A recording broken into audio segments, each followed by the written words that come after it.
Hey everybody, this is Rydo, and today we're looking at the Turing Test. This is a 1996 game that was published by Square Enix and developed by a company, a really small company called Bulkhead Interactive. And it, did I say 1996? No, I'm wrong about that. It's a 2016 game.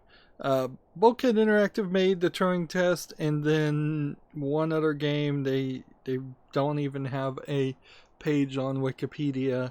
Their own website only links to their social media sites and your careers page.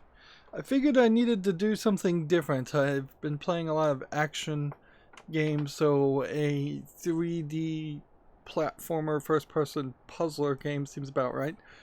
Unfortunately, even as I tried to start playing this game, it was giving me quite a bit of trouble. I wanted to play it in the DirectX 12 mode because why not? I have a video card, a 2080 RTX. It should be able to handle this game no problem, since it is kind of also an indie game just being published by Square Enix. And it probably will be about the last, one of the last at least, third-party published games by Square Enix, as they're now more focused than ever on simply just publishing their own games like Final Fantasy. But yeah, this game was popping up uninstall, reinstall prompts for the Unreal Engine, which, okay, fine, I'll uninstall, reinstall it. Then after running it in the DirectX mode, 12 mode once, it was totally the wrong resolution, probably because I had two monitors enabled, and then it would not launch again, claiming that it was out of memory. I had to then spend another 5 minutes looking around to find out that there's some pre-made shaders in a different folder that you have to go and delete. So I turned off my second monitor, deleted the pre-made shaders, relaunched the game in DirectX 12 mode, and that got me to the point we are now. I hope this doesn't mean that if I were to exit the game, I couldn't get back into it. Now that I've re-enabled my second monitor, I much prefer to be able to actually see if I'm recording and see if something's going wrong. But yeah, it's given me a lot of hassle, frankly. Spending an extra 5 to 20 minutes trying to get a game to run that you're not certain about. You might as well. Yeah, there are a percentage of players that would simply just refund the game.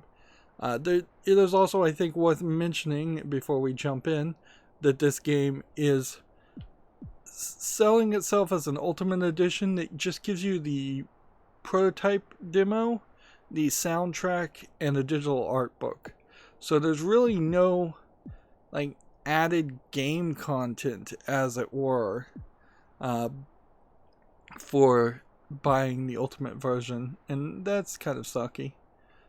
We can see here on the display everything just defaulted to Ultra, and it seems like Ultra is the most highest you can be at. We'll leave motion blur enabled. I turned on subtitles. I'm going to be playing with a controller, gamepad, and so everything kind of just defaulted. Didn't have to change the audio too much, so we can just jump into the game. This is a first-person puzzle game. And if you know what the Turing Test is, then you probably already know a bit of a spoiler for the story of the game. If you don't know what the Turing Test is, then you probably wouldn't. But it's probably not very helpful to jump into the game not knowing the basic idea. The Turing Test, as I understand it, which I don't fully know its details, is supposedly a test to test out computer artificial intelligence to see if they can fool a human, which is a very subjective standard, into believing that the computerized AI is also a human. That's pretty much all you need to really know. So, well, there will probably expand on that idea as we play the game. This isn't a super long game, so I'm not planning for this to take too long, nor do I really suspect that the puzzles are going to be incredibly difficult based on what it is. In a lot of ways, the first looks of it might very well make the game look like a just very highly polished asset flip game, because I almost certainly did use a lot of Unreal Your assets. has been sanctioned by the ISA. We lost contact with the ground crew 450 hours ago. We have tried to establish further communications, but we are not getting any responses. So we're waking up on like a medical bed, I guess. Can we look? Okay, doesn't it make Nope. sense to do visual checks first? I don't control the camera. Much like Portal 2. To the surface, post-haste. You are our emergency response. What exactly is the emergency? The ground crew found an organism the ISA believed to be dangerous. We need to re-establish communication. So we are in space. Boy, ooh. That does not seem very smooth. I'm seeing a lot of tearing here. Yeah, I've never seen this much screen tearing. So either this game is running at a very high frame rate or a very low frame rate. Let's see if we can fix this by turning off VSync and maybe motion blur. Really shouldn't change two things when experimenting, but alright, VSync didn't really fix it either. And looking at your recording, you're not seeing the screen tearing. I'm just seeing the screen tearing by the looks of it. Ugh. But boy, is it ugly. Well, VSync should be off. Let's set motion blur back up. I don't think that... See, the thing here that's really weird is that there's no frame rate settings, because I would love to lock this down to a frame rate of 60 frames per second, since, let's be honest, wow, that is really dark, and that really darkened everything quite a bit when I put my face up to the screen. So we're in a spaceship, and if we look into the darkness of space, particularly right about here, the screen just gets completely black, and the whole room is completely black. I guess I'm blocking this and this as a light source, so there might actually be some attempt at ray tracing going on here. This game doesn't support that. Then look at the resolution on the monitors. That's a little low. Like, it really wouldn't be fair to call even this first room a highly polished asset flip game, but I wouldn't be surprised if these light stands are asset flipped. I wouldn't be surprised if parts, if not the whole robot here, are asset flipped. I wouldn't be surprised if this coffee cup, this briefcase, this chair, things like that. But I don't know if that really even falls under the category of what I would classify as a flip, if they're actually using it to make a full game. There's a lot of fans, which logically doesn't make a lot of sense. Why? It makes sense that maybe a space station would have a lot of fans built in, but then why have a fan on the ground also? Why not have it built into everything? And then now that we're in this hallway, we don't see any fans in the roofs. We have here Sarah Brooke, Cryogenic Awakening 2443, December 24th. Mikhail Takharev, Cryogenic Awakening 2043, December 24th.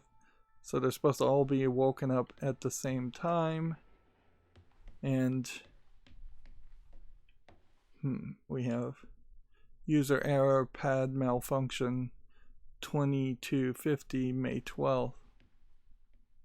So this guy is dead. And nobody bothered to clean up the blood by the looks of it. And then here we have Chris McLean, supposed to be opened up. Here you have a Canadian flag. I believe the team that made this game is Canadian. Oh, I guess that is a Canadian flag that fell over. We don't have a zoom in. In fact, with the exception of jumping, we don't have a single button that does anything from the looks of it right now. We've been left to our own devices as far as walking down this one hallway, but there's not anything else you can do, so we just have these subtle arrows pointing us. We let the music play all the way through, and we don't see anything there. It feels like you should have gotten a glimpse of something to catch your attention there. This is kind of the entry-level stuff that isn't going to have too much to really do with the rest of the game. ID 404 not found, and then a bunch of hexadecimal code that might be some kind of secret realization. A keyboard with a trackball built into it. These walls probably will be the majority of what we see. It'll be interesting if we enjoy this game and it doesn't take too much time. I might very well decide to launch this first section with the non-DirectX 12 texture versions on there. I'm a little bit iffy as far as the differences between like DirectX 10 and DirectX 11, which was not very well adopted, and DirectX 12. Microsoft even has a newer version of DirectX 12 that they're coming out with, specifically designed to support like ray tracing and offer more than the incremental additions that have existed before this. Right, so we have an X. We have an X here, which this seems like a laptop, but it seems like it's just doing your standard Unreal 3D model viewer, which is why you see a lot of games have model viewing collectibles like this, 3D models. It's just built into Unreal, so it's an easy little extra feature to have. But yeah, besides spinning that around, there's nothing on any of the edges. There's just a simplistic, almost Star Trek logo.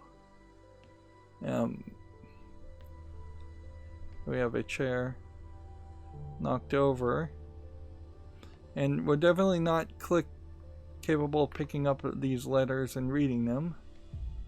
We have Office ISA 02, Captain Daniel McLean, locked to us. Here we have where they want us to go. Here we have Tom Touch OS version 1.113. In here it looks like just more air conditioners or air filters. One assumes that's what that's supposed to represent. Why light stands in the sides though? There's a weirdness to the design of this whole world that you wouldn't bother to put lights in the roof, yet you have these fancy roof panels that maybe are air intake panels. Maybe air comes up the sides and they suck out the bad air or the hot air and blow in cold air via the vents. But the only attached light we've seen so far is this, and then we just have these panels and these, which makes very, very little sense. Pick up your EMT. It's on the side.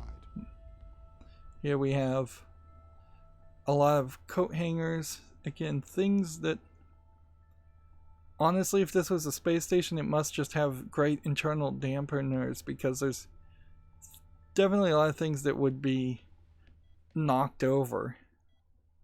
And then it kind of makes it questionable why you'd have locked things over the cabinets. I guess maybe these are medical records and they just want to keep them locked. Here we have an AMT energy manipulation tool manual, which you can pick up. This feels a lot like Gone Home, in the sense that there was just a lot of things you could pick up. But then in Gone Home, I feel like they had lines of dialogue you triggered when you picked up nearly anything, and it felt very realistic. Okay. We are going to take a lander to Europa. Make your way to the docking station. So we have an energy gun that lets you take in energy balls, I imagine, and I don't think we can even use the energy gun at the moment. Let's see, one.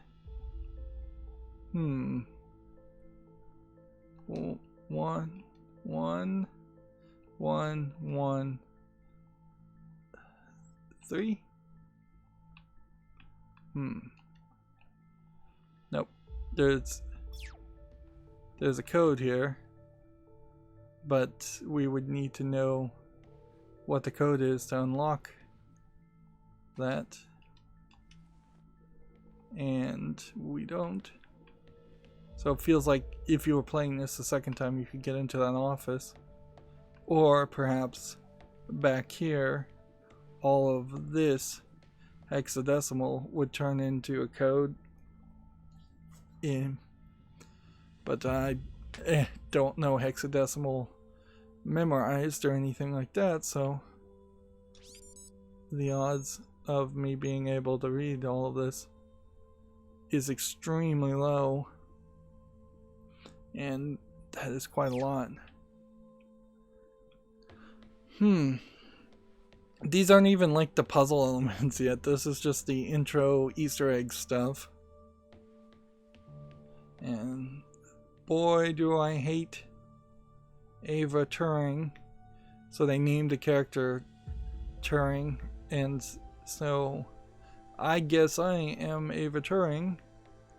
And was that Polish? I don't know what two blues and the white in the middle, whose flag that would be. Let's see. Current status is the following: recommended addressing the power fluctuations before cryostasis. Peak out, or P out, peak noise. I'm about to initiate cryostasis. Just let Tom know if you guys need me. Tom is probably the computer. Let's see. It doesn't look like any of these emails are specifically going to tell us anything.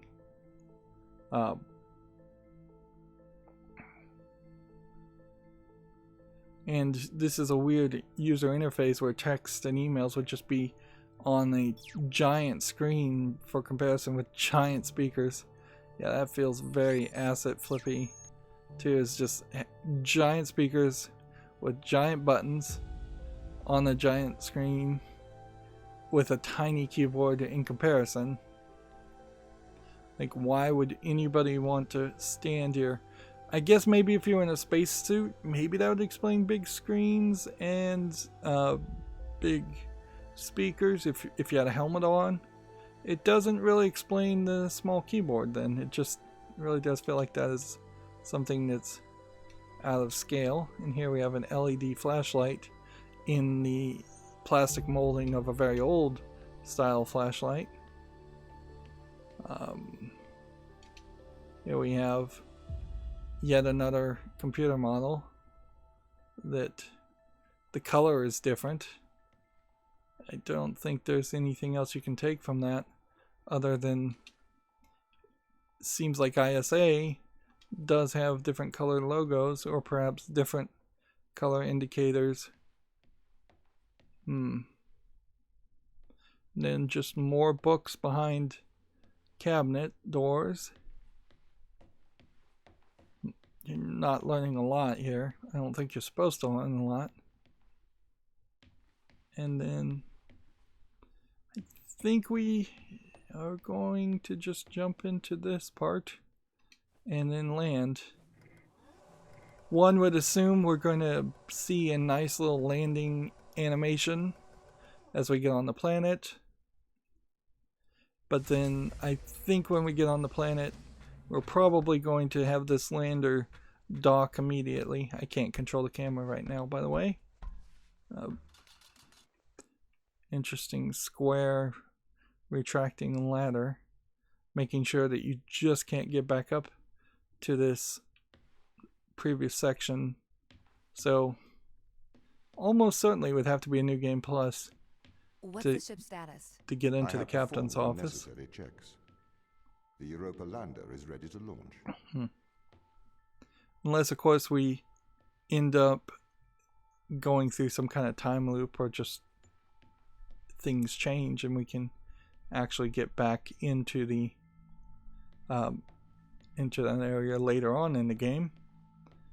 I think the vast majority of the game, though, is going to be in buildings very similar to this.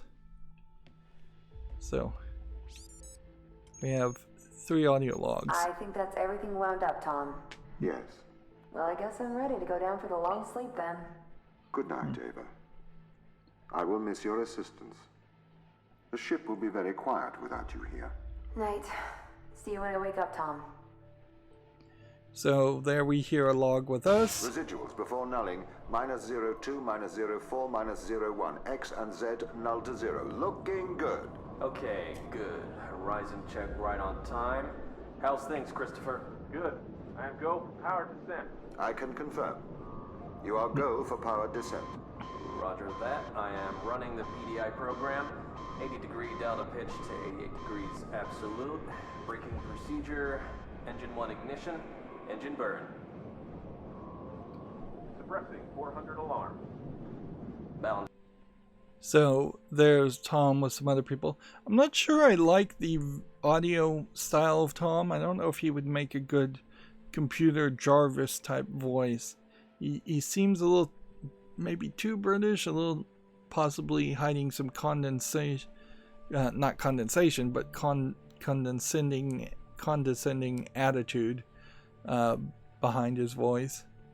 Like, generally I think you kind of want more of a calmer, probably feminine voice for a computer. The landers are ready. Good. Thanks, Tom. You okay now, Sarah? Yeah, I think so. Thank you, Daniel. I've done this before. I'm sure you'll be fine. It's just another 10 years of my life. So there's some other characters. So we're hearing all of them. We probably will hear more of that. Here's the docking bay, and I guess we're just approaching. And seems like, well, you can jump up and you can even interact with these guys. I don't think there's really enough room to get up higher. And it seems like these guys are programmed to kind of reset back to where they were. Well, no, they seem to just be very bottom heavy. Let's see. Because I can move this guy quite a bit. So it's not next to the other two. So there seems like there's some basic physics in it. Doesn't seem like it does anything. Yeah, when we actually get into the game, it's going to be kind of questionable what's the point of all of this when you actually see what the main game is. It's nice, it's pretty, it fills out the world, but I've seen several sci-fi games where they have had sections like this, and it really just feels like the game director and the artists were given a free rein to potentially, there's a whole other level up there. They were given like a free rein to just waste budget and waste time making a section like this, particularly 3D modeling a section like this, when a walk and talk intro might have just been better. Like, I don't know how much world building and establishment of tone and thematic presence you're really getting from scenes like this where you're walking around and doing nothing, particularly when we get to the real game and this section's not really going to matter unless this is going to be like a hub section where maybe we have to use this to go to different levels. The fact that there are 3 bays that don't have any landers in them might be of some small concern, because that does kind of imply you're leaving this ship with no escape pods or no landers. Storage unit side B. Is that storage unit side A? Seems a little dirty, but doesn't feel like there's anything you can do here. And these interfaces seem to all be off. There's a lot of lens flare going on, by the way. Again, feels like they're trying to do some early ray tracing technology, like light rays, God rays, lens flares. All of these things have been worked on for, frankly, decades as far as computer animation and generation, and only until ray tracing has there been anything that even begins to give a hint that they could actually look good and realistic. Most people just find the God rays and lens flares annoying. This screen seems to be slightly different than the other screens. And we just hop in. And that does not look like that's going to be a particularly fun ride. And I'd have to question why you would design a lander with so many buttons in a 360 degrees Retro. Go. angle. Fido. Go. Guidance. Go. Control. Go. Telcon. Go. Then we are go for launch initiating.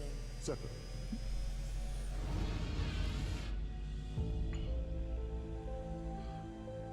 Yeah, Engaging retrofire. it feels like you could have had a short walk and talk to land into this point, to look out and see this space section, which really doesn't even look that great.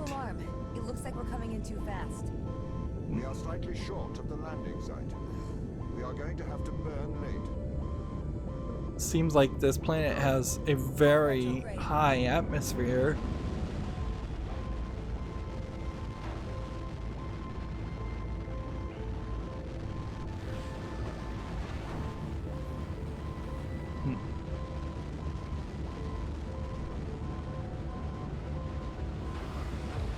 And see, now we're seeing the planet, and I don't think we spend too much time on the planet either. I think we spend the vast majority inside the facility on the planet. Open the door. We never even saw her put on a helmet or a suit. So apparently she had the helmet and suit on in the cryostasis, never took it off. Picked up the gun, which could easily have been forgotten now as an element, and now is walking around with the gun on her belt, I guess, because we see both of her hands, and they don't contain the gun. You can see it's a icy planet with a lot of fog and some invisible walls.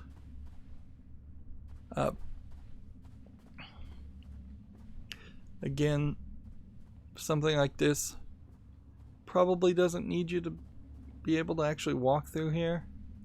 If anything, you could do something creative and have a gameplay element that says it's negative 200 degrees outside.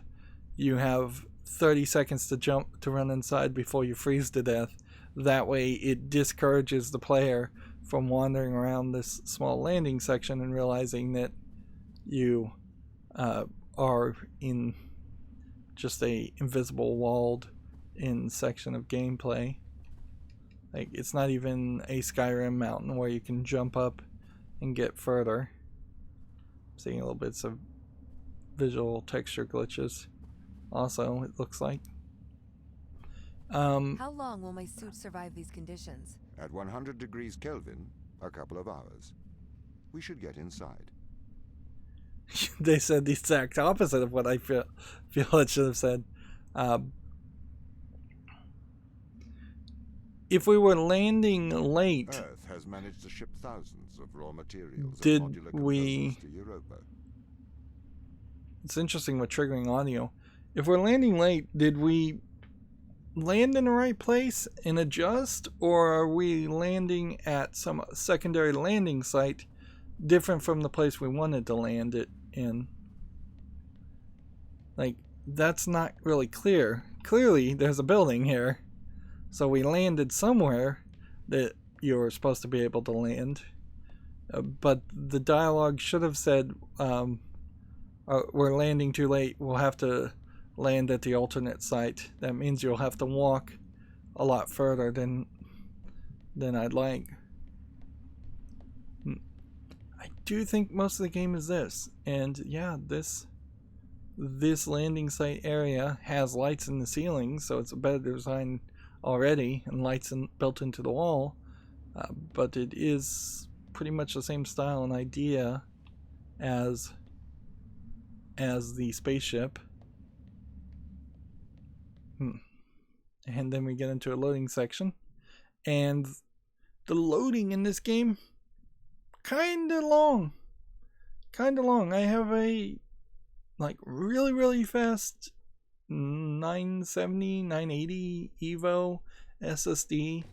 It's like really fast, and still that took 3 or 4, well, about a minute, I would say, to load. And now we're actually in the game where everything else is basically, it's like a separate game. We have the gun in our hand. We're going to be playing the actual game. We probably will get more abilities with the gun. Seems like the left trigger and the right trigger does something. Back button doesn't do anything. The D-pad doesn't do anything. Clicking the right stick or the left stick doesn't do anything. Right bump, left bump doesn't do anything. It's kind of a simplistic game for a 2016 game to really have no other options there. There's been a few games like this where you kind of just go through a story and do some simplistic puzzles. There was one, I believe, called Echo that feels very reminiscent of this starting section, and Echo was very pretty. I would say even prettier than this game. Unfortunately, the gameplay just got very repetitive, and it wasn't very puzzly. It was more of an action attempt at a game, more of an action game with some slight strategy puzzleness into it, and it just kind of never worked. So hopefully we'll have actually better gameplay here at the cost of the textures and the graphics not being that great. And personally, I'm not going to have as good of a time as I should because of just the screen tearing. Maybe it's time for me to finally get a faster refresh rate TV. That's what I have it plugged into. My main monitor is just a big TV. It's pretty old, so I could see the argument for a faster refresh rate, but I usually don't run into any screen tearing or very minimal screen tearing in games. And it seems very weird that there isn't just an option here to limit this down to 60 frames per second max, which should fix that immediately.